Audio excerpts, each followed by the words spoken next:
The road was quiet, scorched by the afternoon sun, when a woman bent under the weight of firewood took one more trembling step forward. Dust clung to her skin. Two little girls followed behind her, their small feet bare, their eyes too old for their age. Then a black luxury car stopped. The engine went silent. Inside the car, a powerful man froze his breath, caught his hands shaking as his eyes locked onto the woman he never expected to see again, and the twin girls who looked exactly like him. Time stood still, and in that single heartbeat, a buried past began to scream. Before the story begins, tell us in the comments where you're watching from and what time it is for you right now. And if you believe stories can change hearts, don't forget to subscribe. Nana Ajaman had not returned to his hometown in nearly 10 years. As the black luxury SUV rolled smoothly along the wide highway toward the countryside, Nana sat in the back seat, his posture straight, his expression calm and unreadable. Outside the tinted window, the city of Accra slowly faded behind them, glass towers, billboards, and traffic giving way to open land, red soil, and scattered villages. This land had once been his whole world. Then he had conquered another one. At 40 years old, Nana Ajaman was one of the most powerful businessmen in West Africa. His logistics and energy companies operated across borders, moving oil, gas, and goods between ports and landlocked regions. His name carried weight in boardrooms, ministries, and international conferences. Men stood when he entered a room, deals bent around his will. He had built everything from nothing. That was the story he liked to tell. Beside him in the car sat Vanessa Brown, his fiancée. She was elegant, her legs crossed perfectly, her designer sunglasses resting lightly on her nose. Her skin glowed untouched by dust or hardship, and her fingers scrolled lazily through her phone as if the world outside did not concern her. "So this is where you grew up?"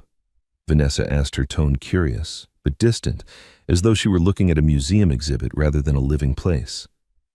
"Yes," Nana replied simply. She glanced out the window, noticing the modest houses, the women carrying loads on their heads, the children playing barefoot by the roadside. A faint smile tugged at her lips, not admiration, but disbelief. "It's very rural," she said. Nana did not answer. Inside him, something shifted. Not pain exactly, more like a tightness he had learned to ignore. He had decided to bring Vanessa home for one reason: closure. He wanted his family elders to see the woman he intended to marry. He wanted to prove to them and to himself that he had moved on completely from the life he once lived, from the woman he once loved, and from the poverty that had almost broken him. Alice was part of that past. And in Nana's mind, that chapter was closed. Years ago, he had left this land with anger burning in his chest and ambition fueling his steps. He remembered the humiliation of being poor, of being the man who could not provide, of relying on others for survival. He remembered the shame that followed him like a shadow. He had sworn never to feel small again. The car slowed as they approached the village entrance. Nana's driver, a quiet man who had worked for him for years, glanced at him through the rearview mirror. "Sir, should I take the longer road or pass through the village center?" the driver asked. "The village center," Nana said without hesitation. Vanessa raised an eyebrow. "Are you sure?" Yes. He did not know why he wanted to pass through the heart of the village. Perhaps it was pride, perhaps curiosity, or perhaps a part of him wanted to look his past in the face one last time and confirm that he had truly risen above it. As the car moved forward, heads began to turn. People noticed the vehicle immediately. A black SUV like that did not belong here. Children stopped playing. Women paused mid-conversation. Men straightened their backs and followed the car with cautious eyes. Whispers spread quickly. "That car! Who is that? Could it be Nana Mensah's son? No, Nana Ajaman." Nana felt it, the recognition, the awe, the quiet respect. It fed his ego even as it stirred something uneasy deep inside him. Vanessa leaned closer to the window, now suddenly more interested. "They seem to know you." "They remember," Nana said. "Must feel good," she replied with a small laugh. "Coming back like this." Nana said nothing, but her words echoed in his mind. Yes, it did feel good. He remembered leaving this village as a young man with nothing but a battered suitcase and a burning desire to escape. He remembered promising himself that if he ever returned, it would be as someone untouchable. And now he had. What he did not expect, what he could not have imagined, was that this return would shake the very foundation of the life he had built. The car passed the old market square. Nana glanced out briefly, recognizing the place where he used to stand for hours, hoping someone would buy the few goods he tried to sell. He looked away quickly. That man no longer existed, or so he believed. Vanessa adjusted her seat. "You never told me much about your ex-wife," she said casually, as if discussing an old business partner. Nana's jaw tightened almost imperceptibly. "There's nothing to tell," he replied. "It's in the past." She smiled faintly. "Still, it must have been something. You don't go from nothing to this without scars." Nana exhaled slowly. She made her choices. I made mine. What he did not say was how deeply those choices had once hurt him, how betrayal, real or imagined, had hardened his heart, how walking away had felt like the only way to survive. In his version of the story, Alice had been unfaithful, disloyal, a woman who did not believe in his dreams when he needed her most. In that version, leaving her had been justified. Vanessa nodded, satisfied. "Well, I'm glad you moved on," she said, slipping her hand into his. "You deserve better now." Nana squeezed her hand lightly, but his gaze drifted back to the road. The village narrowed ahead. The car slowed further as pedestrians crossed freely, unbothered by traffic laws. The smell of firewood and cooked cassava filled the air. Then it happened. Just ahead on the side of the road, Nana saw a familiar silhouette. A woman, bent forward under the weight of a heavy bundle of firewood strapped across her back. Her clothes were faded, her steps slow but steady, and behind her, two little girls. They walked close together, mirroring each other's movements, their thin arms swinging in rhythm. Their heads were slightly bowed, their faces serious, in a way that made Nana's chest tighten without warning. Something about them struck him instantly. The car slowed to a stop. The driver tapped the brakes, confused by Nana's sudden sharp inhale. Vanessa asked, "Why did we stop?" But Nana could not answer. His eyes were locked on the woman, now lifting her head, sensing the presence of the car. And in that moment, before recognition fully formed, before memory turned into pain, something ancient and uncontrollable stirred within him.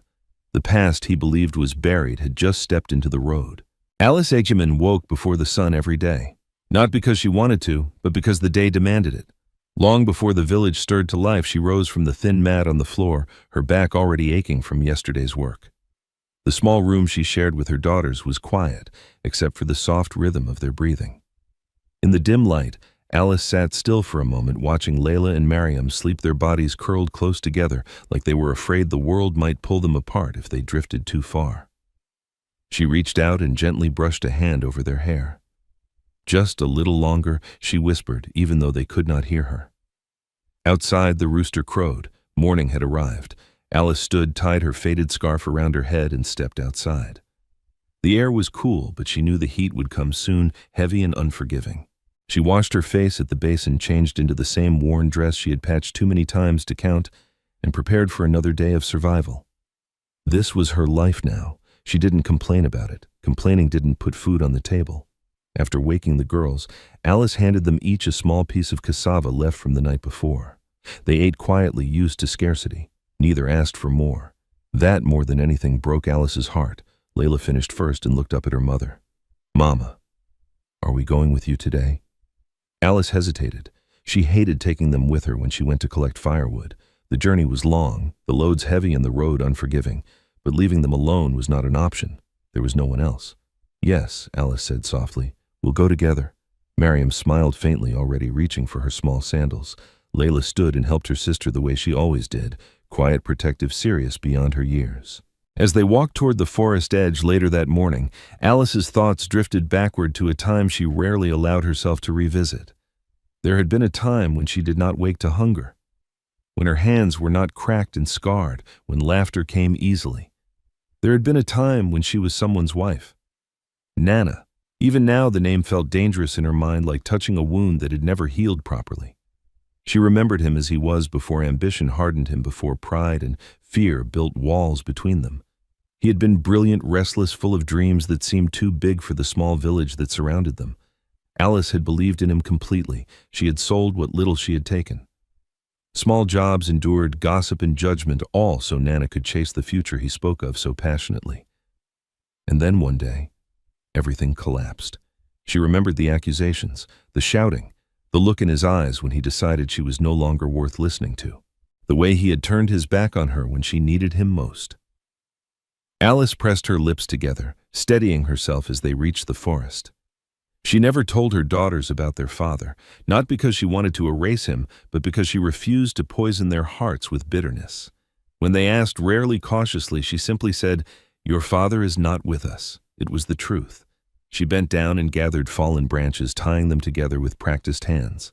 Layla and Mariam helped as much as they could, picking up smaller sticks, their faces focused and determined. Mama Mariam said quietly, "Why don't other children carry wood like this?"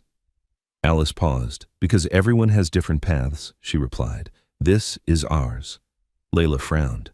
"Will we always have to do this?" Alice met her daughter's eyes and smiled, though her chest tightened. "No," she said firmly. "You will go to school. You will learn. Your hands will not always be tired like mine." Layla nodded, trusting her mother completely. By midday, the bundle was ready. Alice strapped it across her back, feeling the familiar burn as the weight settled. She straightened slowly, ignoring the pain, and began the walk back toward the village road. Layla and Mariam followed close behind, their steps in sync. As they walked, villagers passed them, some with pity, others with quiet respect. Alice acknowledged them all with the same calm nod. She had learned that dignity did not come from what you owned, but from how you carried yourself when you had nothing. She did not see the black luxury SUV until it was already slowing down beside her. The sound of the engine was different from the motorbikes and trucks that usually passed through. It was smoother, heavier, out of place. Alice's heart skipped, not from recognition but from instinct. Something about the moment felt wrong. She slowed her steps. Layla noticed first. "Mama," she whispered. "The car." Alice lifted her head. And then she saw him. At first, her mind refused to accept what her eyes were telling her. The man stepping out of the car was tall, well-dressed, his presence commanding attention without effort. The lines of his face were sharper now, older but unmistakable. The world tilted. Her fingers tightened around the rope, holding the firewood knuckles turning white. Her breath caught in her throat, and for a brief, terrifying second, Alice felt 19 again. Young, hopeful, standing in front of a man who once promised her everything. Nana Agyeman. Time did not simply stop, it crashed. Alice stood frozen, the weight on her back suddenly unbearable. Her mind raced through memories she had locked away for years. The nights she cried herself to sleep, the days she wondered if she would survive. The moment she realized she was carrying twins with no one to share the news with. Behind Nana, she noticed the woman stepping out of the car. Elegant, confident, beautiful in a way Alice no longer had the energy to be. So this was her. Alice lowered her gaze instinctively, shame rising like bile in her throat. She adjusted the strap on her shoulders, as if pretending this was just another day, another stranger passing by. But she felt Nana's eyes on her. She felt them on the girls.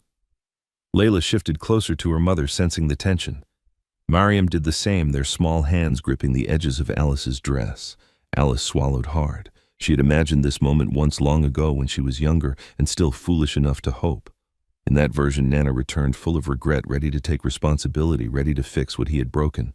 But reality was colder. Now he stood before her, rich and powerful, while she stood carrying firewood with dust on her skin and poverty written all over her life. And still, Alice felt something dangerous stir inside her chest. Not love, not anger, but fear. Fear of what this encounter might awaken, fear of what it might cost her daughters, fear that the fragile life she had built through sheer willpower was about to be torn apart by a man who once walked away without looking back. She raised her head slowly. Their eyes met. And in that moment, Alice knew whatever happened next, nothing would ever be the same again. For a long moment, no one spoke. The village road, usually alive with chatter and movement, seemed to hold its breath. Even the wind felt still, as if it too was waiting to see what would happen between the man in polished shoes and the woman bent beneath firewood. Nana Agyeman stood where he was, one hand still resting on the open car door. He had stepped out without thinking, driven by a force he did not recognize. Now that he was face to face with Alice, his confidence, the kind that commanded boardrooms and ministers, began to crumble. She looked thinner than he remembered. Her face, once soft and full, now carried the quiet marks of endurance. Lines framed her eyes not from age, but from years of squinting against the sun and holding back tears. Her dress was faded, patched at the elbows and hem, the scarf around her head was worn thin, and yet she was unmistakably Alice, the woman he had loved, the woman he had cast aside. Nana opened his mouth, then closed it again. His throat felt tight as if words were trapped behind an invisible wall. Alice said nothing. She did not greet him. She did not accuse him. She simply stood there, steadying her breathing, bracing herself for whatever humiliation might come next. Behind her, Layla and Mariam stared openly at the stranger. They had never seen a man dressed like this so close before. His watch glinted in the sunlight. His shoes were spotless. Everything about him seemed unreal. Layla tugged gently at Alice's dress. "Mama." She whispered, her voice barely audible. "Who is he?" Alice flinched. Nana heard the question, and it struck him like a blow to the chest. His eyes dropped to the girls, really looked at them this time. They were identical, not just in the way twins often were, but in a way that made his pulse race. The shape of their eyes, the slight tilt of their noses, even the serious, observant way they studied him. He had seen that look before, in the mirror. His knees felt weak. Vanessa cleared her throat and stepped forward, her heels clicking sharply against the dirt road. She had been watching the scene with growing irritation, arms folded, lips pressed into a thin line. "Well?" she said coolly, breaking the silence. "Are we stopping here for long?" Alice's gaze flicked toward her for the first time. Vanessa's eyes swept over Alice from head to toe, taking in the firewood, the dust, the children clinging to her sides. Her expression shifted not to sympathy, but to something close to disdain. So Vanessa continued, her voice loud enough for the surrounding villagers to hear. "This is the woman." Nana turned sharply. "Vanessa." She raised a hand. "You never told me she'd still be here." Alice felt the sting of the words, even though she pretended not to. She tightened her grip on the rope across her shoulders and straightened her back. Pride was sometimes the only shield left to the poor. "I'm sorry," Alice said quietly, not looking at Vanessa but at Nana. "If we're blocking the road, we'll move." She shifted her weight, preparing to step aside. "No," Nana said quickly, the word coming out louder than he intended. "Wait." Alice froze. He took a step closer, then another, stopping at a careful distance, as if afraid she might vanish if he came too near. "Alice," he said, her name heavy on his tongue. She met his eyes again, her expression guarded. "Nana." Hearing his name spoken in her voice stirred something deep and painful within him. Memories flooded back. Late nights, shared dreams, whispered promises under a leaking roof. Vanessa let out a short, humorless laugh. "This is unbelievable," she muttered. "We drive all this way and suddenly we're in the middle of some village drama." She looked directly at Alice now. "You could have at least cleaned up. Don't you have any pride?" Layla's eyes widened. Mariam's fingers dug into her mother's dress. Alice said nothing. Nana felt heat rush to his face. "That's enough," he said sharply. Vanessa stared at him in surprise. "Excuse me, I said enough," Nana repeated, his voice low but firm. The villagers nearby pretended not to listen, but every one of them was watching closely now. Vanessa scoffed. "I'm just being honest. Look at her, Nana. Look at this situation. Is this really someone you want us stopping for?" Nana did look, but not the way Vanessa expected. He looked at Alice's hands, calloused, scarred. He looked at the rope cutting into her shoulders. He looked at the way the girls stood protectively in front of her, their small bodies tense. And suddenly, a truth he had long buried began to surface. "This is my home," Nana said quietly. Vanessa blinked. "What? This village, these people," he said. "This is where I come from." She opened her mouth to argue, then closed it again, clearly displeased. Alice shifted uncomfortably. She did not want to be the reason for conflict. She wanted this moment to pass, wanted Nana to get back into his car and disappear from her life once more. "If there's nothing else," she said softly, "we should go." She took a step forward, but Nana moved instinctively, blocking her path. "Wait," he said again, his voice cracking this time. "Please." Alice stopped, her patience thinning. "Why?" she asked, finally letting a hint of bitterness slip through. "What do you want from me now, Nana?" The question hung between them, raw and unprotected. Nana searched for an answer and found none that could undo the damage he had caused. "I don't know," he admitted. Vanessa's eyes narrowed. "This is ridiculous," she snapped. "Nana, we're leaving." She turned toward the car. Before Nana could respond, Mariam suddenly spoke. "Why are you shouting at my mama?" she asked, her small voice trembling but brave. Everyone froze. Vanessa turned slowly, clearly unaccustomed to being addressed like this. especially by a child. "And who are you supposed to be?" she asked coldly. "I'm Mariam," the girl replied, lifting her chin. "And this is my sister Layla." Layla squeezed her sister's hand and stared straight at Nana. "And you?" Layla said quietly. "Why are you staring at us like that?" Nana's breath left him in a rush. He crouched slightly, bringing himself closer to their level, though his legs trembled. I'm sorry," he said the words, sounding strange even to himself. Alice watched him carefully, her heart pounding. She had spent years preparing herself for rejection, for humiliation, but not for this confusion, not for this look on Nana's face as if the ground beneath him had given way. A voice called out from the side of the road, "Alice." She turned to see Mama Efua approaching her walking stick, tapping against the dirt. The old woman stopped short when she noticed Nana. Her eyes widened. So Mama Efua said slowly, "You finally came back." Nana straightened his gaze, shifting to the elder woman. He recognized her instantly. The weight of the past pressed down on him harder than ever before. This was no longer a simple encounter. It was a reckoning. The air thickened the moment Mama Efua appeared. Her presence carried weight in the village, not because she was loud or powerful, but because she had seen too much to be easily fooled. She leaned slightly on her walking stick, her sharp eyes moving from Nana to Alice, then to the two little girls pressed against their mother's sides. Vanessa noticed the shift immediately. "Who is that?" she asked Nana under her breath, irritation creeping into her voice. "A village elder," Nana replied quietly. Mama Efua did not greet him. She did not smile. She simply looked at him for a long moment, as if measuring the years that had passed and the damage they had left behind. "So you've come back," she said at last, "with all your cars and fine clothes." Nana nodded, unable to find words that didn't sound hollow. "Ma'am Efua," she turned her gaze to Alice.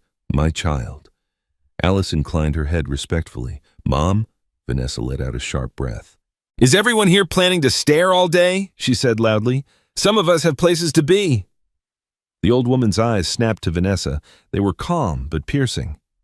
"And who are you?" Mama Efua asked. Vanessa lifted her chin. "I'm Nana's fiancée." A murmur rippled through the villagers, who had begun to gather at a cautious distance. The word fiancée carried weight. It explained the tension. It sharpened the contrast. Mama Efua studied Vanessa slowly, from her polished shoes to her manicured nails.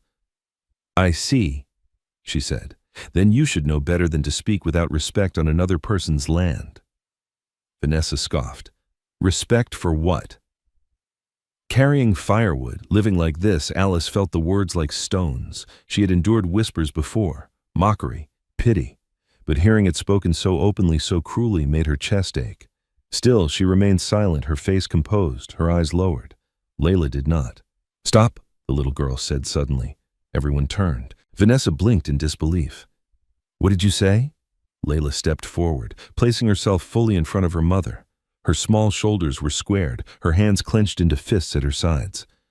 "Stop talking like that," Layla repeated. "My mama works hard." Mariam joined her, her voice softer but no less firm. "She's not doing anything wrong."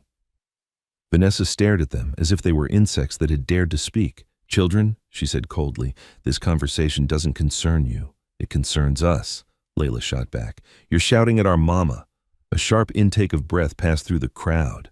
Nana felt something twist violently in his chest. He had spent years in rooms filled with powerful men negotiating deals worth millions, facing threats and manipulation without flinching. But this small girl defending her mother with nothing but courage unraveled him. "Layla," Alice said gently, reaching for her daughter's shoulder. "It's okay." But Layla didn't move. She didn't look back. Nana stepped forward instinctively. "Vanessa," he said, his voice tight. "That's enough." Vanessa turned to him sharply. "Are you serious right now? You're letting children talk to me like this. They're protecting their mother," Nana replied. "And you're disrespecting her." Vanessa laughed, a short, incredulous sound. "So now you're taking their side. I'm asking you to stop," Nana said. For the first time since they met, Vanessa saw something in Nana's eyes that unsettled her. Not anger. Something deeper. Something dangerous. She folded her arms. "Fine," she said stiffly. "If this woman means so much to you, maybe you should explain why she's still living like this." Alice flinched despite herself. Nana's gaze shifted to her again, lingering on the firewood, the thinness of her frame, the exhaustion she tried so hard to hide. He opened his mouth, then closed it, because he had no answer that wouldn't condemn him. Mayame Afua clicked her tongue softly. Some lives are not shaped by laziness, she said. They are shaped by abandonment. The word landed heavily. Vanessa's eyes narrowed. Is that supposed to be an accusation? It is a fact, Mame Afua replied. This woman did not choose this life. Alice felt her throat tighten. Mommy, please, she said quietly. It's all right. No, the old woman said firmly. It is not. She turned back to Nana. You left her, Mame Afua said. You left her when she needed you most. Vanessa stiffened. Nana told me everything. She betrayed him. A collective gasp spread through the villagers. Alice closed her eyes. She had known this moment would come one day. The lie, spoken aloud, sharpened and thrown at her like a blade. She opened her eyes slowly and looked at Nana, not with anger, but with a quiet, weary sadness. Is that what you still believe? She asked. Nana's mouth went dry. He hesitated. That's what I was told. Told by whom? Mame Afua demanded. The people who wanted you gone, the ones who benefited from tearing you apart. Vanessa raised her voice. This is ridiculous. We're not standing in the middle of a village road to listen to fairy tales. Then you should get back in your car, Mame Afua replied calmly. Vanessa turned to Nana. Are you really going to let this go on? Nana looked at Alice again. For years he had held on to his version of the past because it justified his success, because it made him the victim who rose above betrayal rather than the man who walked away from responsibility. But standing here seeing Alice like this, seeing the children, something inside him cracked. I don't know the full truth, he said quietly, but I know this. He gestured toward Alice and the girls. This doesn't look like betrayal. Vanessa's face flushed. So what? You feel guilty now? Is that it? Nana did not respond immediately. He crouched again this time, deliberately bringing himself eye level with Layla and Mariam. What are your names? He asked gently. Layla hesitated, then answered Layla. And you? He asked Mariam. Mariam, she said softly. Nana swallowed hard. Do you go to school? Layla shook her head. Mama says we will. Soon, soon. Nana echoed his voice thick. Vanessa threw her hands up. I cannot believe this, she said. Nana, you're embarrassing me. Nana stood slowly. No, he said. I'm embarrassing myself. He turned to Alice. I didn't know, he said. I swear I didn't know. Alice's hands trembled slightly under the weight of the firewood. Not knowing doesn't change what happened, she replied calmly. I learned how to survive without you. I can see that, Nana said, and I don't need saving. Alice added, her voice firm now. All I ask is that you don't make my life harder than it already is. Her words cut deeper than any accusation. Vanessa stepped back toward the car. I'm done, she said sharply. If you're choosing this, chaos, then don't expect me to stand here and applaud. She opened the car door. Nana did not stop her. Instead, he turned to Alice once more. I'm not here to hurt you, he said. I don't even know what I'm here to do yet, but I won't walk away again. Alice studied him for a long moment, searching his face for truth. We'll see, she said simply. She adjusted the strap across her shoulders and began to walk. Layla and Mariam followed close behind her. Nana watched them go, his heart pounding, the weight of years pressing down on him like never before. Behind him, the car door slammed shut. Ahead of him, the past walked away slowly, steadily carrying firewood and two fragile lives he could no longer ignore. That night, Nana Agiman did not sleep. The guest room prepared for him at the family house was large, well-lit, and carefully cleaned, yet it felt unbearably small. He lay on the bed fully dressed, staring at the ceiling, his mind replaying the scene on the village road again and again. Alice's eyes, the weight on her back, the way Layla and Mariam stood like shields in front of her. Every time he closed his eyes, he saw the girls. They were too thin, too serious, too familiar. Nana rose from the bed and walked to the window. Outside, the village was quiet. Lantern lights flickered in the distance. Somewhere a child laughed softly before being hushed by an adult. Life continued indifferent to the storm raging inside him. He had returned home believing he had already won. Now he wasn't so sure. For years, Nana had told himself the same story whenever the past tried to surface. Alice had betrayed him. She had embarrassed him. She had broken his trust when he was at his most vulnerable. That story had been his armor. It allowed him to leave without guilt. It allowed him to build an empire without looking back. But armor once cracked cuts the wearer. He poured himself a glass of water and drank slowly, his hands trembling slightly. He had not noticed the tremor earlier. He noticed everything now. In his mind, the memories began to shift not as he had arranged them, but as they truly were. He remembered the nights Alice stayed awake with him listening as he spoke endlessly about business ideas no one else believed in. He remembered how she sold her earrings, the only inheritance from her mother, to pay for his application fees. He remembered how she defended him when others laughed. And then he remembered the day everything changed. The rumors had come suddenly, whispers from people he trusted. Someone had told him Alice was seeing another man. Someone else claimed she was planning to leave him once he succeeded. At the time, Nana had been drowning in frustration, rejected loans, failed ventures, mounting debts. Fear had made him cruel. He had confronted Alice without listening. He remembered her shock, her tears, her insistence that it was a lie. But he had been too proud, too angry, too desperate to protect what little dignity he thought he had left. So he walked away. Nana pressed his palm against the window glass, his reflection staring back at him, a powerful man with haunted eyes. A knock came at the door. He turned sharply. "Come in." Mr. Kwame Boateng stepped inside, closing the door quietly behind him. The older man had served Nana's family for decades. He moved with the calm assurance of someone who had seen many cycles of joy and regret. "I thought you might still be awake," Mr. Boateng said gently. Nana nodded. "I can't sleep." The older man studied him for a moment. "I saw you today." Nana sighed.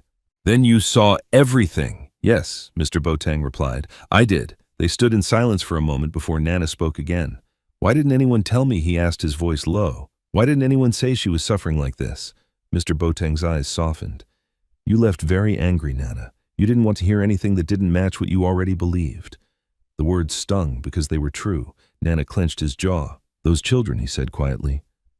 "How old are they?" "6, Mr. Boateng answered. "Almost 7. The room felt suddenly colder. Nana closed his eyes. The numbers lined up too perfectly to ignore. He had known it the moment he saw them. Denial had only delayed the pain.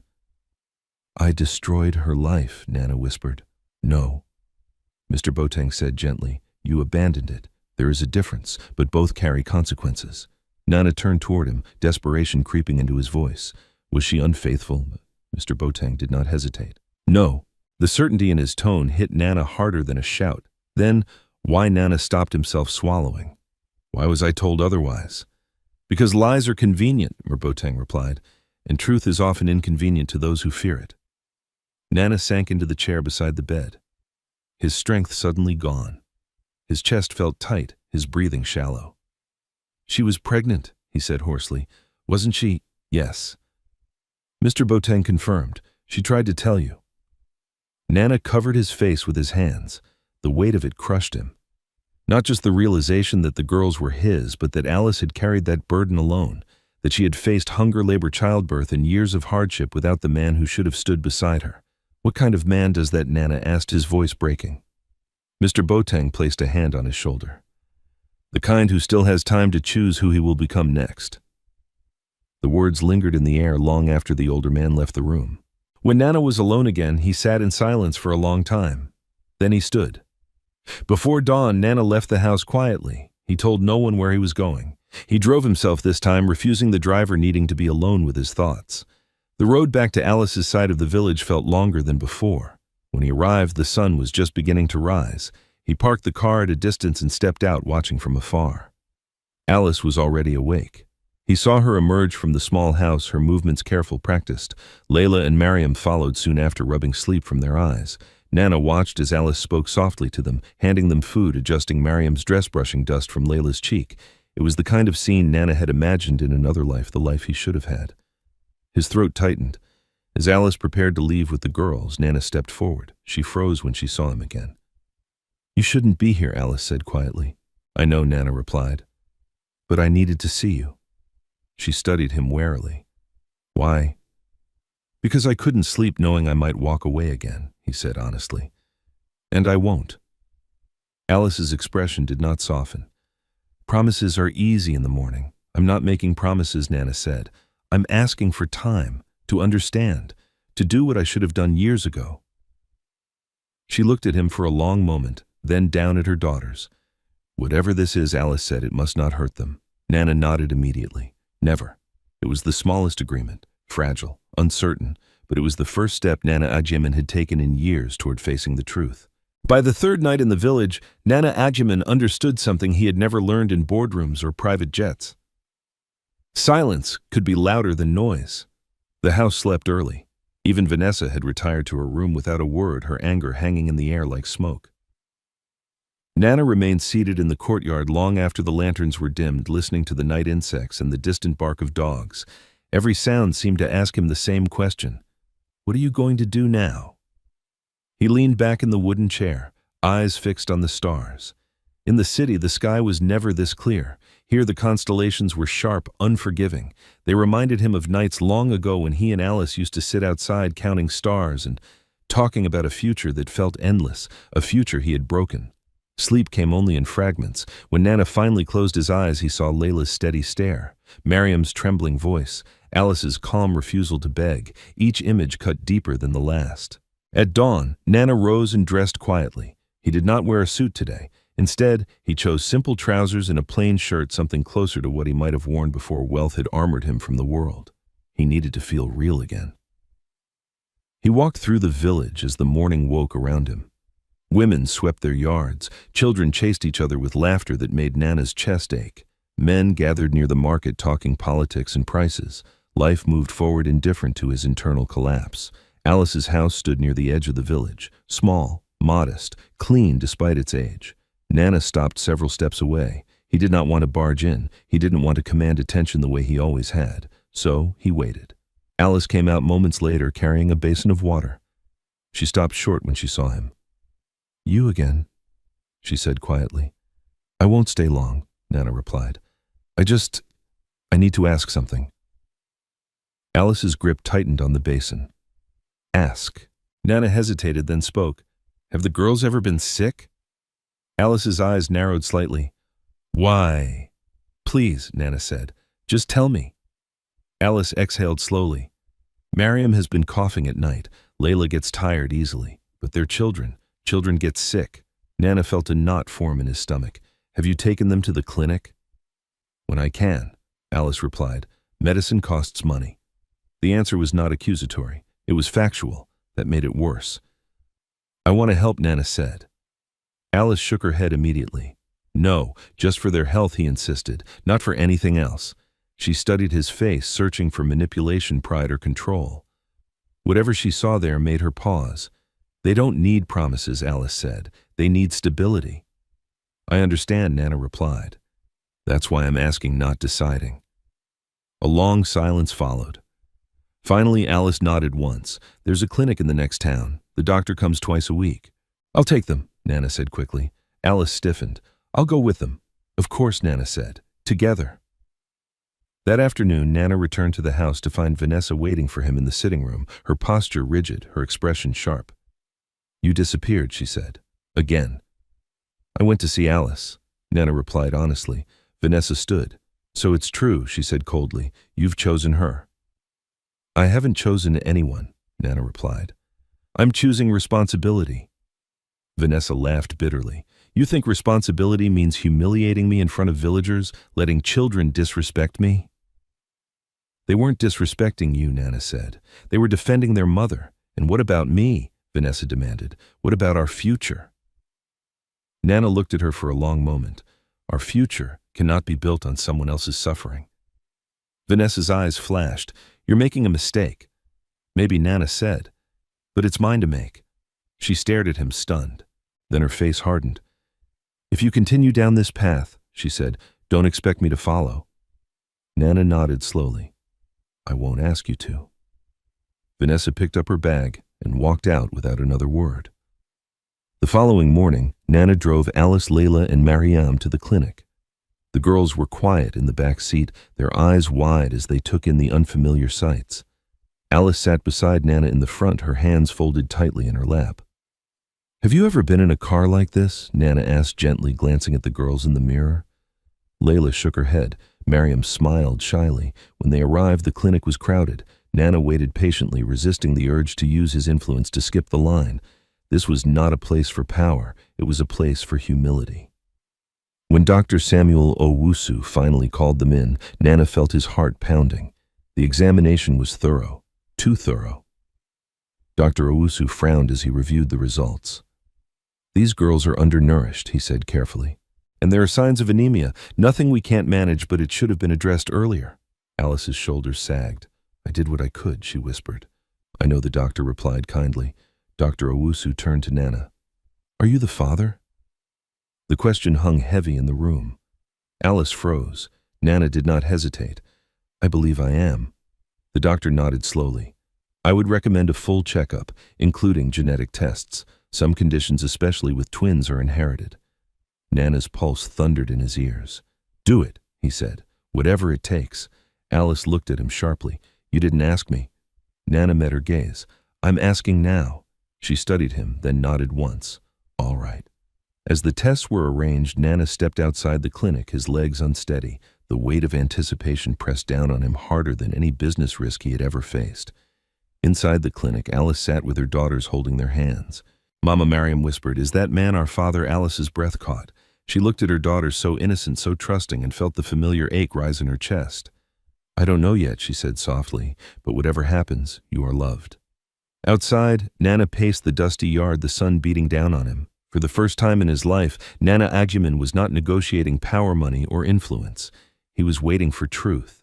The waiting felt endless. Nana Agyeman sat on a wooden bench outside the clinic, his elbows resting on his knees, his fingers interlocked so tightly his knuckles ached. The sun climbed higher, burning away the morning haze, but the heaviness in his chest did not lift. He had built companies in uncertainty. He had signed contracts knowing one wrong clause could cost millions. Yet none of that compared to this, waiting to hear whether the lives of two little girls were forever tied to his. Inside, Alice sat quietly with Layla and Mariam. She kept her arms around them, feeling their warmth, anchoring herself in the present. She refused to imagine outcomes. Hope had betrayed her before. A familiar tapping sound approached. Nana looked up to see Mame Afua walking slowly toward him, her stick pressing into the earth with steady rhythm. She lowered herself carefully onto the bench beside him, leaving a respectful distance between them. "You look like a man carrying a house on his back," she said. Nana gave a tired smile that did not reach his eyes. "I deserve it." Mame Afua studied his face, then nodded slightly. "Perhaps," she said, "but the weight you carry now is not only punishment, it is responsibility." They sat in silence for a moment, listening to the sounds of the clinic, the low murmur of voices, a baby crying, the shuffle of feet. Nana Mame Afua said finally, "There are things you need to know, not tomorrow, not when you feel ready, now." Nana swallowed. "I'm listening." She turned her gaze toward the clinic door. "When you left this village, you did not only leave Alice, you left truth behind." He closed his eyes briefly. "I believed she betrayed me." "Yes," Mame Afua said, "because you were meant to." Nana frowned. "What do you mean?" "There were people who feared you," she continued calmly. "Your ambition, your mind, your refusal to accept your place. When rumors started, they were fed, watered, made to grow." Nana's heart began to pound. Mame Afua shook her head. "Names will not heal what has already bled. But know this, Alice never betrayed you. Not in body, not in spirit." The words hit him like a wave. "She tried to follow you the day you left," Mame Afua went on. "She was already sick then, weak, but she walked to the station with the little money she had, hoping to speak to you one last time." Nana's breath caught painfully. "I never saw her, because she collapsed before she reached you," Mame Afua said. "And when she recovered, you were gone." Nana lowered his head, his shoulders shaking once before he could stop himself. "Why didn't anyone tell me?" "Because you didn't ask," Mame Afua replied gently, "and because pride is louder than truth when it wants to be." He wiped his face with the back of his hand, ashamed of the tears he could no longer contain. "She carried my children alone." "Yes," Mame Afua said. "She worked. She begged when she had to. She endured whispers and judgment, but she never spoke your name with bitterness." Nana looked up sharply. "Never, never," the old woman repeated. She told the girls their father was a good man who had lost his way. The clinic door opened then, and Dr. Samuel Owusu stepped outside, scanning the yard. When his eyes landed on Nana, his expression grew serious. "Mr. Agyeman," he called. Nana stood immediately, his legs unsteady. Alice emerged behind the doctor, her face pale, her eyes searching Nana's. Layla and Mariam followed, holding onto her dress. "The preliminary results are in," Dr. Owusu said. "We'll need final confirmation, but based on genetic markers and blood compatibility, there is an extremely high probability that you are the father." The world tilted. Nana felt the words more than he heard them. He dropped back onto the bench, his chest heaving, his mind racing between relief and devastation. Alice closed her eyes briefly, as if bracing herself against a wind she had long sensed was coming. Layla looked from her mother to Nana. "Does that mean—" she began. Alice knelt in front of her daughters.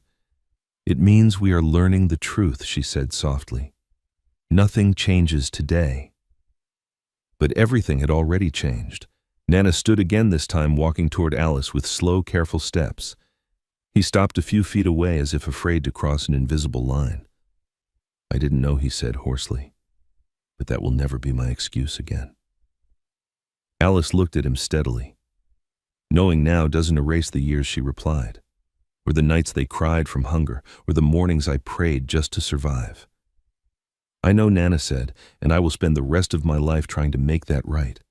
She studied his face, searching for arrogance, control, or pity. What she saw instead unsettled her, regret stripped bare. "I'm not asking you to forgive me," Nana added quickly. "I'm asking you to let me do better." Mariam stepped forward shyly, peering up at him. "If you're our father," she asked quietly, "will you leave too?" The question cut deeper than any accusation. Nana dropped to one knee in front of her, his eyes level with hers. "No," he said firmly. "I won't." Alice inhaled sharply. Layla watched him carefully. "You promise?" "I promise," Nana said. "And I will prove it with my actions, not my words." Silence followed, heavy, uncertain. Mame Afua rose slowly, tapping her stick against the ground. "Promises are seeds," she said. "Whether they grow depends on how they are tended." Nana nodded. "I will tend them." As they prepared to leave the clinic, Vanessa's voice suddenly cut through the air. "So it's true." Everyone turned. Vanessa stood a short distance away, her arms crossed tightly, her face pale with fury and disbelief. She had clearly heard enough. "You have children," she said to Nana, "and you didn't tell me." Nana straightened. "I didn't know, but now you do," Vanessa snapped. "And you're standing here like this is some miracle." "It's not a miracle," Nana replied. "It's a responsibility I ran from." Vanessa laughed bitterly. "So what happens to us?" Nana looked at her for a long moment. Then he spoke the words he had been avoiding. "There is no us anymore." Vanessa's eyes widened. "You're choosing her." "I'm choosing my children," Nana said calmly. "And the truth." Vanessa stared at Alice, then at the girls, her expression twisting with anger and wounded pride. Without another word, she turned and walked away.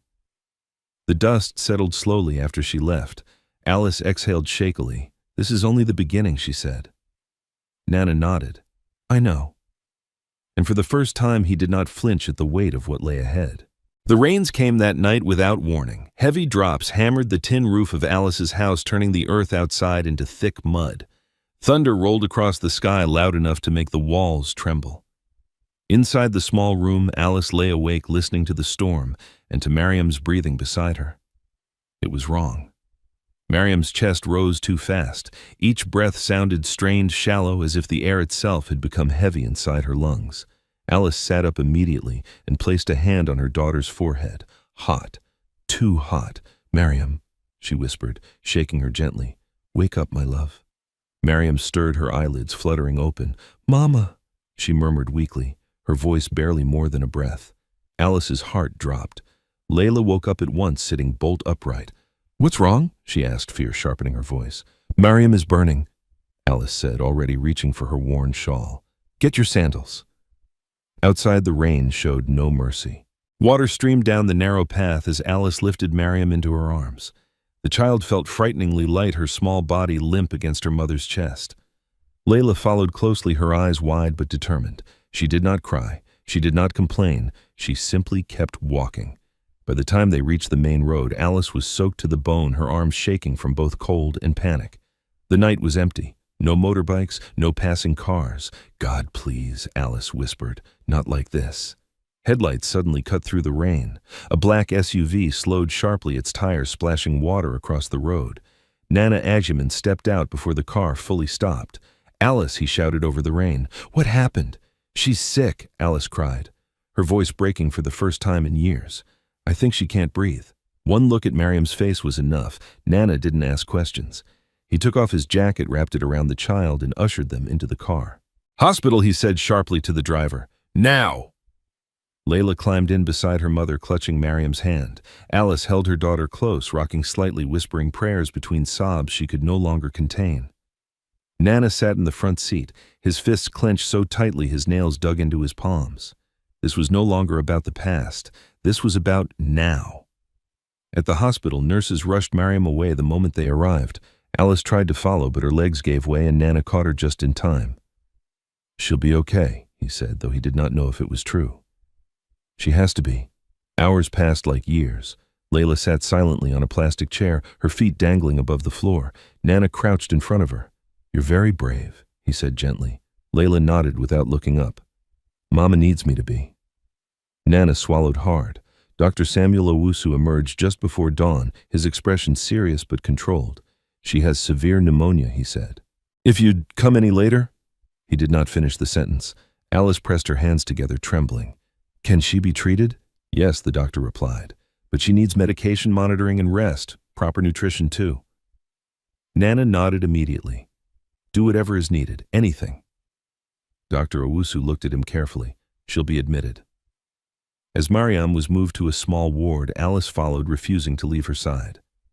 Nana stood in the doorway watching as Alice smoothed Mariam's hair and whispered soothing words, her strength somehow returning now that action had replaced fear. Layla climbed onto the bed and curled up beside her sister, holding her hand. Nana's chest tightened painfully. This was what he had missed. Not milestones, not birthdays. Moments like this, raw, terrifying, real. Later that morning, Nana sat with Dr. Owusu in his office. "There's something else," the doctor said carefully. "Given Mariam's condition and Layla's fatigue symptoms, I'd like to do additional tests." Nana nodded. "Do them. These conditions can be worsened by stress and long-term deprivation." Dr. Owusu continued. "But they can also reveal underlying issues that may be inherited." The word echoed in Nana's mind. Inherited. He leaned back slowly. "What are you saying?" "I'm saying." The doctor replied that these children have been surviving on very little for a very long time. Their bodies are strong, but they are at a breaking point. Nana closed his eyes briefly. He thought of the firewood, the bare feet, the way Layla never complained. "I failed them," he said quietly. Dr. Owusu studied him. "What matters now is what you do next." When Nana returned to the ward, he found Alice sitting upright, her eyes red but alert. She looked up as he approached. "She's stable," Nana said softly. Alice nodded. "Thank you. For last night." He shook his head. "You don't owe me thanks." She studied him for a moment. "You didn't have to come." "I know," Nana replied. "That's why I did." Silence settled between them, heavy but different now, less hostile, more cautious. Layla looked up. "Are we going home today?" Alice hesitated. Nana answered gently. "Not today. Mariam needs to get better first." Layla nodded slowly, then looked at him. "Will you go away again?" The question still hurt, but Nana met it without hesitation. "No," he said. "I'm here." Alice watched him closely. She had learned not to trust words, but something in his tone, quiet, steady, unforced, made her pause. Later that afternoon, Nana stepped outside the hospital and made several calls. He spoke to doctors, to suppliers, to people who owed him favors. By evening, arrangements were in motion. A better hospital, a nutrition plan, school enrollment discussions, a safer place for Alice and the girls to stay while Mariam recovered. When Nana returned to the ward, Alice noticed the change immediately. "You're planning?" she said. "Yes," Nana replied, "but I won't force anything. You decide." She looked at her daughters. Mariam sleeping peacefully now, Layla watching over her like a tiny guardian. "Let her get well," Alice said. "That's all I care about right now." Nana nodded. "That's enough." As night fell again, Nana remained seated outside the ward, refusing to leave. Nurses came and went. Lights flickered. Somewhere down the corridor, another child cried. For the first time since he had returned to the village, Nana Agyeman felt something unfamiliar settle in his chest. Not pride, not power, purpose, and he understood with painful clarity that whatever the cost, he would not allow his daughter's life to hang by a thread again. Mariam's condition stabilized after 3 days, but the hospital became a world of waiting. The rain stopped, yet clouds lingered heavy and gray as if the sky itself refused to move on too quickly. Nana Aguiman slept in a chair outside the ward each night, his back stiff, his mind restless. He refused to return to the city. Calls from his office went unanswered or were dismissed with brief instructions. For the first time in years, Nana's empire ran without him at the center. Inside the ward, Alice watched over Mariam with tireless devotion. She measured breaths, she counted heartbeats, she whispered stories about strong girls who survived storms and learned to laugh again. Layla rarely left her sister's side, her small hand always reaching for Mariam's fingers as if afraid the moment she let go, the world might steal her away. On the 4th morning, Dr. Samuel Owusu asked to see Nana privately. They stood in the narrow hallway outside the lab where the smell of disinfectant mixed with the faint scent of rain-soaked earth drifting in from an open window. "The final results are ready," the doctor said.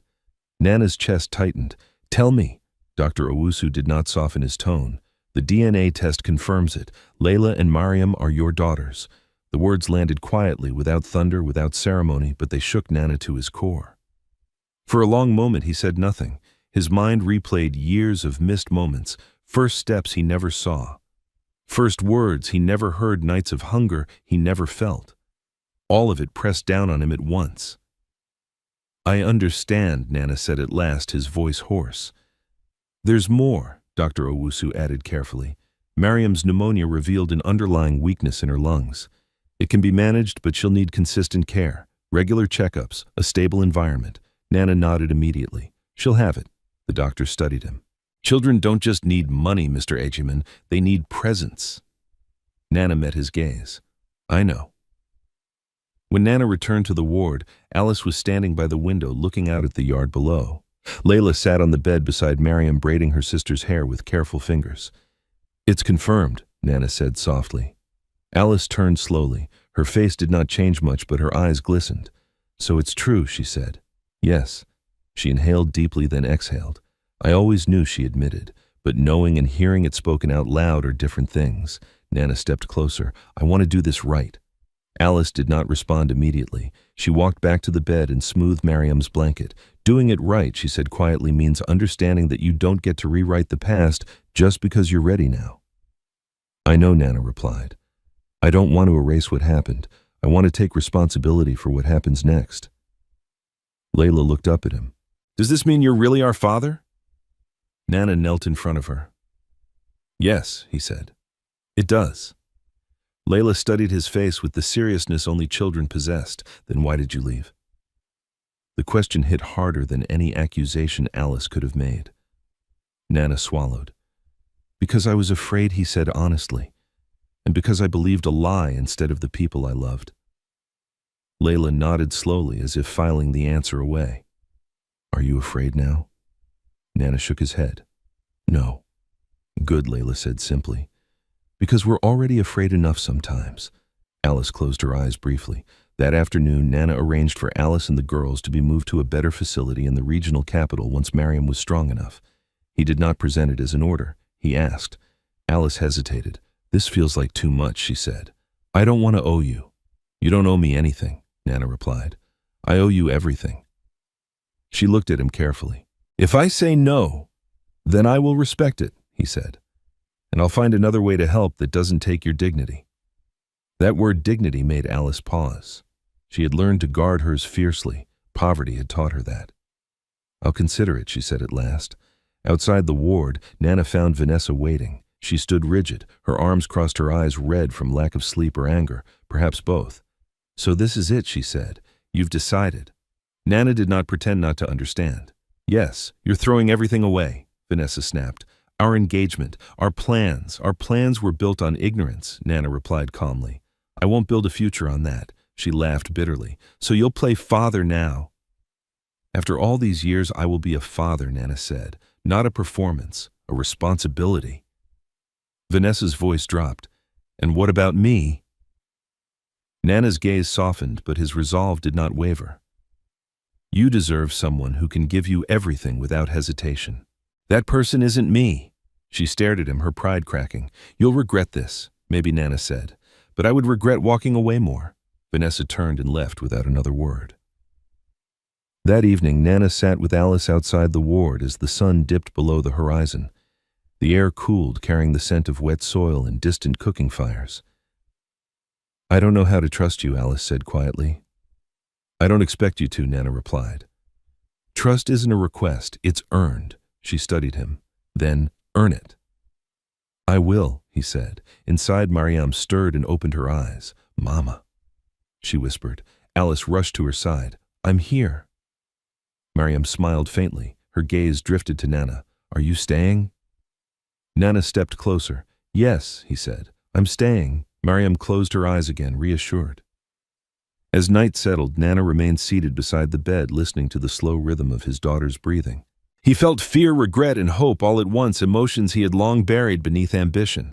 For the first time, Nana Agyeman understood that wealth could not undo absence. Only presence could. The days that followed felt heavier than the storm that had nearly taken Mariam's life. Mariam recovered slowly. Her fever broke, her breathing steadied, and color returned to her cheeks. But Alice did not relax, not even for a moment. She slept lightly in the chair beside the bed, waking at every sound, every shift in her daughter's breath. Layla stayed close, reading to her sister in a soft voice, her small finger tracing the words as if anchoring Mariam to the world. Nana remained there too, not hovering, not commanding, just present. He brought food when Alice forgot to eat. He carried water without being asked.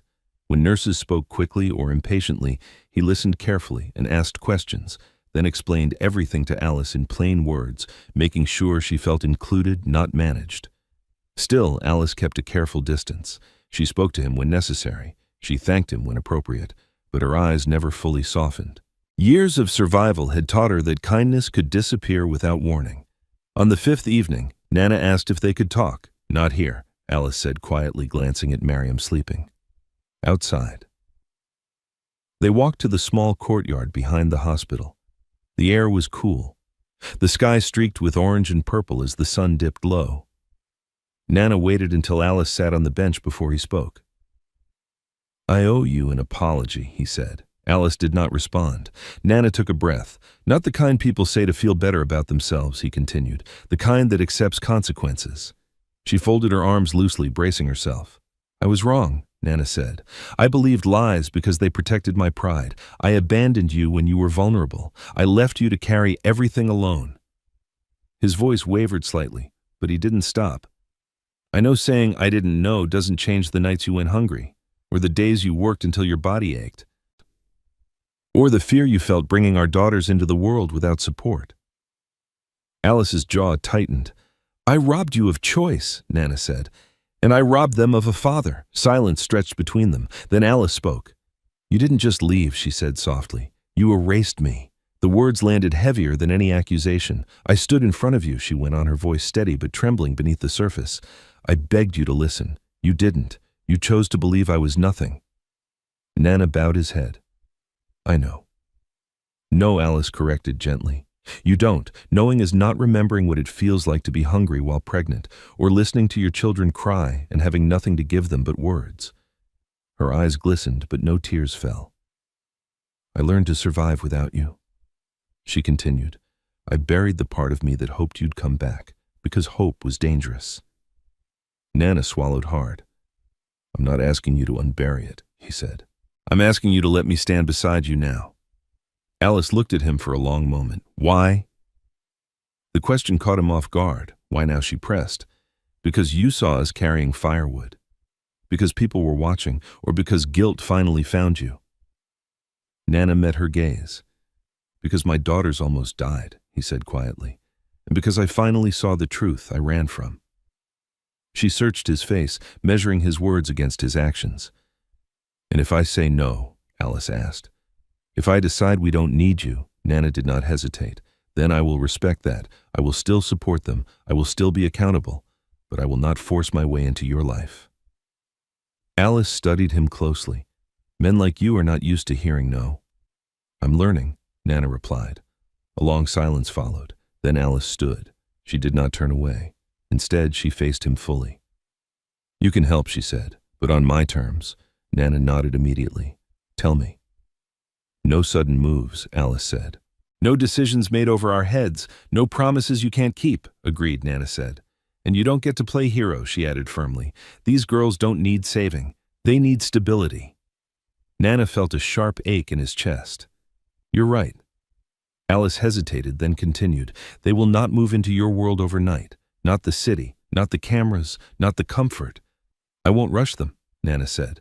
And you don't get to buy their love, Alice finished. They will decide who you are to them. Nana straightened. I wouldn't want it any other way. Alice studied him for a final moment. Then slowly she sat back down. I don't forgive you, she said. Nana nodded. I understand. But she continued. I won't stop you from trying. The word trying echoed louder than forgiveness ever could. Later that night, Nana returned to the ward and found Layla sitting awake beside Miriam's bed. You should be sleeping, he said gently. Layla shrugged. I was thinking. About what? She glanced at him. About you. Nana smiled faintly. That sounds dangerous. Layla didn't smile back. Mama says you're trying to do better. Yes, Nana said. I am. Layla studied his face. Trying is not the same as staying. Nana's chest tightened. You're right. So will you stay? She asked. Nana sat down on the edge of the bed. As long as you'll let me. Layla considered this carefully. If you lie, she said, we'll know. Nana nodded. I know. She reached out and placed her small hand over his. Then don't. It was not forgiveness, but it was something close to trust. When Alice returned and saw them like that, Layla half asleep, Nana sitting quietly beside the bed, something inside her shifted. Not hope, not yet, but a crack. And through that crack, something fragile and unfamiliar began to breathe. Vanessa returned 3 days later. She arrived without warning, her car stopping sharply at the front of the hospital, just as the afternoon heat began to fade. Her appearance alone drew attention. Heels clicking, sunglasses, dark posture rigid with restrained fury. She had not come to reconcile. She had come to confront. Nana was outside the ward when he saw her. For a brief second, he considered walking away. But running had already cost him too much. Vanessa, he said calmly. She removed her sunglasses slowly. Her eyes were sharp-rimmed with exhaustion and anger. So this is where you've been hiding, she replied. Playing family. Nana did not rise to the insult. Miriam is still recovering. Vanessa scoffed. How touching. Alice heard the voices from inside the ward. Her shoulders tensed. She rose quietly, stepping out just as Vanessa turned and saw her. There was no hesitation this time. So you finally show your face, Vanessa said coldly. Enjoying the attention, Alice's gaze remained steady. This is a hospital, she replied. If you're here to fight, do it somewhere else. Vanessa laughed, a sharp, humorless sound. You really think you have the right to speak to me? Before Alice could answer, Nana stepped between them. That's enough, he said firmly. This ends now. Vanessa's eyes flashed. Ends, you don't get to decide that alone. I do, Nana replied. Because this concerns my children. The word landed like a slap. Vanessa stared at him. Your children, she repeated. So that's it. Years of planning, introductions, promises, and you throw it all away for this. For the truth, Nana said. And for responsibility. Vanessa's composure cracked. Responsibility, she spat. You didn't even know they existed. That was my failure, Nana replied. And I won't repeat it. Vanessa turned her gaze on Alice, her expression twisting. You planned this, she accused. You waited until he was successful. Until he was visible. Alice inhaled slowly, steadying herself. I waited for nothing, she said. I survived. Vanessa stepped closer. You think playing the poor victim makes you noble. Layla's voice cut through the tension. Stop talking to my mama like that. Everyone froze. Layla stood in the doorway, her small frame rigid, her eyes blazing with a courage far older than her years. Miriam stood behind her, clutching the doorframe, pale but alert. Alice rushed forward. Layla.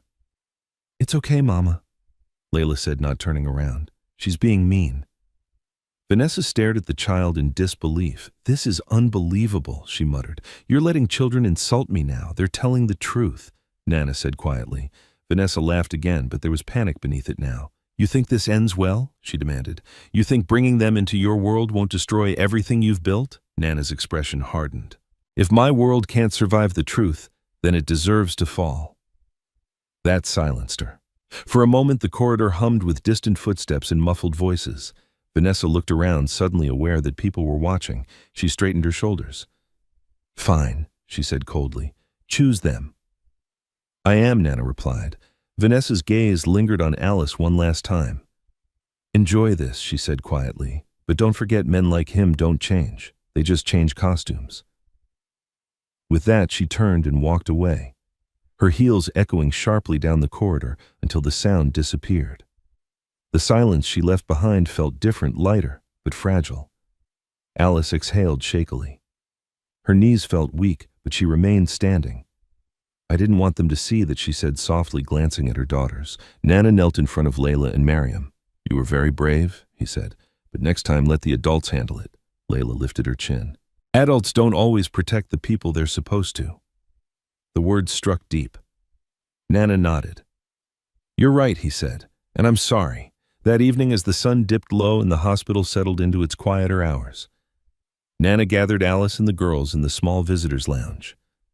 "I need to tell you something," he said. Alice stiffened slightly. "What is it?" "I've ended the engagement," Nana said simply. "Completely." Alice studied him, searching for hesitation. "Why are you telling me this?" "Because it affects you," Nana replied, "and because I don't want secrets between us anymore." Alice nodded slowly. "I didn't ask you to do that." "I know," Nana said. "I did it because I won't build a future on denial." Layla glanced between them. "Does that mean she won't shout anymore?" Nana smiled faintly. "Yes." Mariam stepped closer to him. "Are you still staying?" "Yes," Nana said gently. "I'm staying." That night, Nana made another choice, one quieter but just as important. He declined an urgent call from his board. For the first time, business could wait. Alice watched him from across the room, noticing the way he moved differently now, less hurried, less guarded. She did not mistake change for redemption, but she could not deny effort. Later, when the girls slept, Alice and Nana stood by the window overlooking the dimly lit yard. "This won't be easy," Alice said. "I know," Nana replied. "There will be gossip," she continued. "Judgment. People will say I trapped you." "I don't care," Nana said. She turned to him. "You should." "I don't," he repeated. "What matters is what my daughters learn from watching me now." Alice looked away, her throat tight. "They've already learned too much." "Then let me teach them something better," Nana said softly. She did not answer, but she did not walk away either. Outside, the night settled gently over the hospital, carrying away the echoes of confrontation. The mask had fallen. The choices had been made, and for the first time since Nana Ogyeman returned to the village, there was no one left to blame but himself. Change did not arrive with applause or sudden miracles. It came quietly disguised as routine. After Mariam was discharged, Nana did not move Alice and the girls into a hotel or a mansion, despite the many suggestions offered by well-meaning staff and distant relatives.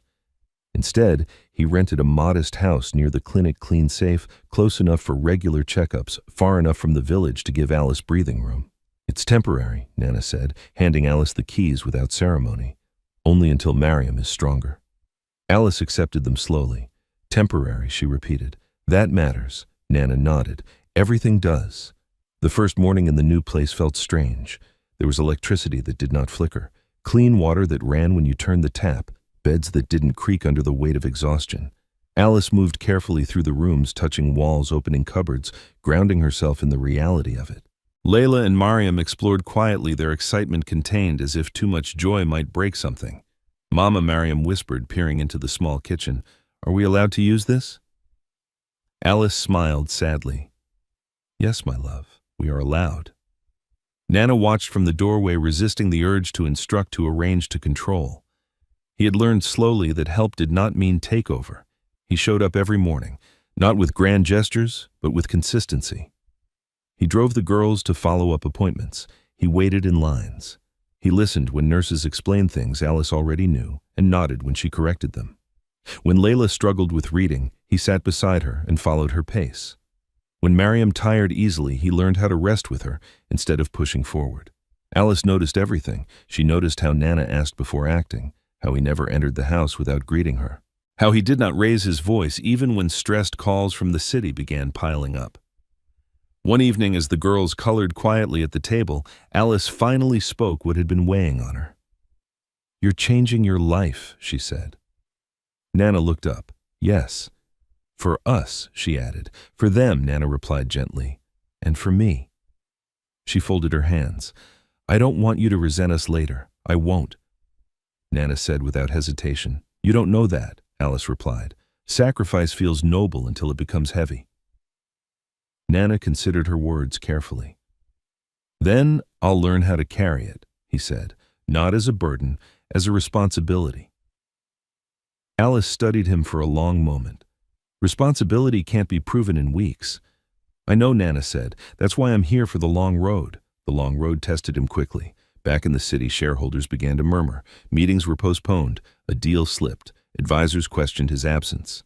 Nana listened, weighed the consequences, and delegated something he had never truly done before. For the first time, he trusted others to handle what he once controlled alone. One afternoon, Nana returned to the house to find Alice sitting on the floor with the girls sorting school forms. "School?" he asked. Alice looked up. "I found a public school nearby. It's not perfect, but it's honest." Nana nodded. "I'll go with you tomorrow." Alice shook her head. "I'll handle it." He paused. "All right." That answer, "all right," meant more than she expected. At school registration, Alice stood alone answering questions, signing forms, asserting herself. Nana waited outside, pacing slightly, fighting the instinct to intervene. When Alice emerged, papers in hand, she looked tired but satisfied. "It's done," she said. Nana smiled. "I'm proud of you." She hesitated. "I didn't do it for you." "I know," he replied. "That's why I mean it." The girls started school the following week. Layla adapted quickly, her curiosity lighting up the classroom. Mariam struggled at first, growing tired before noon, but her teachers adjusted gently, allowing rest without shame. Each afternoon, Nana waited outside the gate, not in a luxury car, but on foot. He wanted to be visible in the simplest way. Children whispered. Parents watched, some with curiosity, some with judgment. Alice felt the stares, the questions forming behind polite smiles. Is that their father? Why now? What does he want? She ignored them. One evening after the girls fell asleep, Alice found Nana sitting alone on the small porch, staring into the dark. You look exhausted, she said. I am, Nana admitted, but not in a bad way. She sat beside him, keeping a careful distance. You don't have to do this every day. I want to, he replied. Silence stretched between them. Then Alice spoke softly. I need to ask something difficult. Nana turned toward her. Ask. If the world turns against us, she said, if your reputation suffers, if people question your decisions, will you still stay?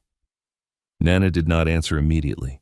I can't promise that it will be easy, he said slowly, or that I won't make mistakes, but I can promise that I won't disappear again. Alice closed her eyes briefly. That's all I need to hear. Days became weeks. Mariam grew stronger. Layla laughed more freely. Alice slept deeper than she had in years, though some nights old fears still crept in. And Nana learned patience. He learned how to wait without controlling outcomes, how to apologize without defending himself, how to listen without planning his response. One afternoon, as the girls played in the yard, Alice watched Nana help Mariam tie her shoelaces. Not too tight, Mariam said seriously. Nana smiled. Got it. Alice felt something loosen in her chest. Not forgiveness, not yet, but trust, thin, fragile, and growing. She stepped outside. Dinner's almost ready. Nana looked up. Do you want help? Yes, she said. He followed her into the kitchen, rolling up his sleeves without being asked. It wasn't a grand moment. No declarations, no promises, just two people learning how to exist in the same space again, carefully, honestly, without pretending the past hadn't happened. And for the first time since Nana Agyeman returned to the village road, the future did not feel like a threat. It felt like work, meaningful, difficult, necessary work. The first time Layla called him Daddy, Nana did not respond. Not because he didn't hear her, but because he was afraid that if he moved, spoke, or even breathed too loudly, the moment might disappear. They were at the small playground near the school, the afternoon sun low and warm. Mariam sat on a bench beside Alice, sipping water, her legs swinging gently. Nana stood a few steps away, watching Layla climb the metal ladder with careful determination. Daddy, Layla called out suddenly, her voice clear and unforced. Can you hold this? She stretched her hand toward him, offering a small plastic bottle cap she had found on the ground, proud as if it were treasure.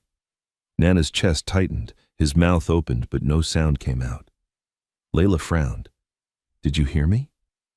Alice looked up sharply. Nana swallowed, then stepped forward slowly. "Yes," he said, his voice steady despite the storm inside him. "I heard you." He took the bottle cap gently from her hand. Layla smiled satisfied and returned to her climbing. Alice watched him carefully, her heart pounding. She had known this day would come, but knowing did not make it easier. That night, after the girls were asleep, Alice and Nana sat at opposite ends of the small living room. The television hummed quietly in the background, forgotten. "She called you Daddy," Alice said at last. Nana nodded. "I didn't encourage it." "I know," Alice replied. Silence stretched between them, thick with meaning. "I don't want them to feel confused," Alice continued, "or pressured." "I don't either," Nana said. "If it happens, it should happen because they feel safe." Alice studied his face. "Do you?" Nana met her gaze. "Every day." She exhaled slowly. "Then we take it one step at a time." The following weeks tested that promise. Mariam had a setback, a night of coughing that sent Alice's fear spiraling back to the surface. Nana drove them to the clinic without hesitation, stayed through the night, and asked questions until dawn.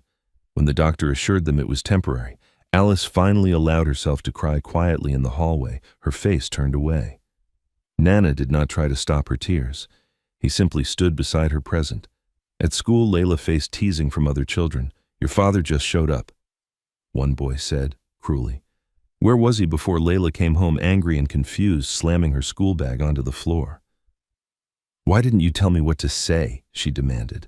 Alice knelt in front of her. "You don't owe anyone explanations," she said firmly. Nana crouched beside them. "But if you want one," he added gently, "you can say I made mistakes, and I'm fixing them." Layla studied him. "Are you?" "Yes," Nana replied. "Every day." Layla nodded slowly. "Then I'll say that." Alice felt a tightness in her chest, not pain this time, but something closer to relief. As weeks turned into months, routines formed. Nana adjusted his work schedule permanently. He declined international travel. He moved meetings online. Some investors complained, others threatened. Nana listened, then made his choice.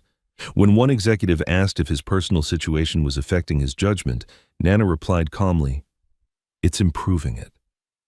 At home, Alice slowly allowed Nana more space. She let him attend school meetings. She accepted his help with homework. She even trusted him to stay with the girls alone while she went to the market, something she had not done with anyone in years. One evening, Alice returned to find Mariam asleep on Nana's chest, her small hand curled into his shirt. Layla lay beside them, reading quietly. For a moment, Alice just stood there watching. Nana looked up, startled. "She fell asleep," he whispered. Alice nodded. "She does that." He smiled faintly. "I know." That night, after tucking the girls in, Alice lingered in the doorway. "They're getting attached," she said quietly. "I won't disappear," Nana replied. Alice hesitated. "I'm not just talking about them." Nana's heart skipped. She crossed the room and sat on the edge of the couch. "I don't trust easily," she said. "And I won't pretend I'm not afraid." "I wouldn't ask you to pretend," Nana said softly. She looked at him fully then. "If this is going to work, it has to be honest." "It will be," Nana said, "even when it's uncomfortable." Alice nodded, "Especially then." The next day, Nana invited Mom Efua to visit. The old woman arrived slowly, her walking stick tapping against the floor. As she surveyed the house, the children's drawings on the walls, the smell of food in the air. "You look different," she said to Nana. "I am," he replied. She turned to Alice. "And you?" Alice smiled faintly. "Still learning." Mame Efua nodded approvingly. "Good." She watched Nana help Mariam with her shoes, listened as Layla read aloud, and finally spoke. "You cannot erase what you did," she said to Nana, "but you can decide what they remember next." "I understand," Nana said. Mame Efua turned to Alice. "And you cannot protect your heart forever," she added gently, "but you can choose who is allowed to try." Alice met her gaze. "I'm choosing carefully." One quiet Sunday afternoon, Nana stood in the kitchen washing dishes while Alice prepared dinner. Without looking up, she said, "You don't have to do that." "I want to," Nana replied. She smiled slightly. "You always say that now." "It's true," he said. She paused, then asked softly, "Do you ever regret coming back?" Nana turned off the tap and faced her. "Every day," he said honestly, "I regret not coming back sooner." Alice studied him, then nodded. "That's the right answer." That evening, the four of them sat together at the table, simple food, shared laughter, no tension. Layla raised her cup. To family, she declared. Miriam giggled. To Daddy, she added shyly. Nana froze again, but this time he smiled. Alice watched him carefully, then lifted her cup too. To trying, she said. The glasses clinked softly. It wasn't a fairy tale ending. It was something harder, something earned. The last bundle of firewood Alice ever carried was not the heaviest. It was simply the most symbolic. It happened on a quiet morning when the sky was clear and the air smelled of fresh earth after light rain. Alice had traveled back to the village with the girls to visit Mame Afua, partly out of respect, partly because a part of her still needed to face where she had been broken without fear. Nana came too, driving slowly, not in a convoy, not with bodyguards, just the four of them in one car. He had learned that humility did not need witnesses. When they arrived, Mame Afua sat outside her home sorting dried leaves for soup. She looked up and smiled with her whole face when she saw the children run toward her. Mame Mariam shouted, throwing herself into the old woman's lap. Layla followed, hugging gently as if mindful of the elder's age. Mame Afua's eyes softened as she looked at Alice. You came back. Alice nodded. I wanted them to see where we came from. And you, Ma'ame Afua, asked Nana. I came to remember, Nana replied. So I never repeat my foolishness, the old woman grunted approvingly. Good. Inside the village, word spread quickly. People noticed Nana. Some greeted him with cautious respect. Others watched from a distance, whispering about money shame, and the woman who used to carry wood now arriving in a car. Alice felt the stares, but she held her head high. She had survived their gossip before. She would not be owned by it now. Later that afternoon, while the girls played nearby, Alice stepped behind Mama Fua's house to collect a few dry branches for the evening fire out of habit more than necessity. Nana followed without speaking. When Alice lifted a small bundle, Nana gently reached for it. No, Alice said instinctively, tightening her grip. I'm not taking it because you're weak, Nana replied softly. I'm taking it because you shouldn't have carried it alone all these years. Alice stared at him, her throat tightening. For a moment she wanted to argue, wanted to defend the strength she had built through suffering. But then she realized something. Letting him help did not erase her strength. It honored it. Slowly, Alice released the bundle. Nana carried it back toward the yard. His shoulders squared, his steps steady. Villagers saw. Whispers rose again, but this time the whispers didn't matter. When he returned, Layla looked up. Mama doesn't carry wood anymore, she declared proudly. Miriam clapped. Never again.